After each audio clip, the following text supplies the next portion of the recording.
இருந்தானா. அந்த பையன் பேர் டாமா. அந்த டாமுக்கு ஒரு தம்பி இருக்கானா. அவன் வந்து அவங்க அத்தை வீட்டில் தான் வாழ்ந்தானா. அவனுக்கு ஸ்கூலுக்கு போனாலே பிடிக்காதான். ஸ்கூலுக்கு போனால் சாக்கு சொல்லிட்டே இருப்பானா. ஃபஸ்ட்டு வயிறு வலிக்குதுன்னு அவனுக்கு அந்த வயிறு வலியே போயிடுச்சான். அதுக்கப்புறம் பல் வலிக்குதுன்னு அந்த பல் வலி சொன்னால் அந்த பல்லை பிடிங்கிட்டு அப்புறம் நம்மள ஸ்கூல் போக சொல்கிறாங்க. அவன் சொல்லு. அதுக்கப்புறம் கால் வலிக்குது, கட்டையரில் வலிக்குதுன்னு கட்டையரில் சாவர மாரி இருக்குது. தூங்கும் போது அவங்க தம்பி எழுப்பினானா. சிந்துன்னு எழுப்பினானா. அவன் எழுந்திருக்கலாம். சத்தமாக எழுப்பினானா. அப்பயும் எழுந்திருக்கலாம். அதுக்கப்புறம் எழுப்பினோடனே இன்னும் சத்தமாக எழுப்பினோடனே எழுந்திருக்கணானா.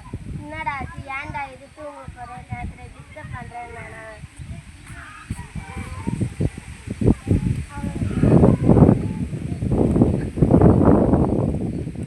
அப்புறம் என்னாச்சு?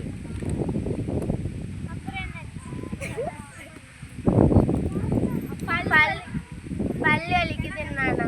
அவங்க அத்தையை போய் அவன் தம்பி கூப்பிட்டு வந்தானா. அவங்க அத்தை போய் கிச்சனில் போய் அந்த நூலி எடுத்துனாடா. அவங்க எடுத்துன்னு வந்து கொடுத்தாங்கள. பல்லுலேயும் கட்டிட்டு அவன் தீப்பந்தத்தை அவன் மூஞ்சில் போய் காமிச்சான். அவன் ஈத்தோடனே அந்த பல்லு வந்துடுச்சான். அந்த பாய் கொப்பிச்சுட்டு ஸ்கூலுக்கு போடான்ட்டான். Very good. கிளாப்ஸ் கோ.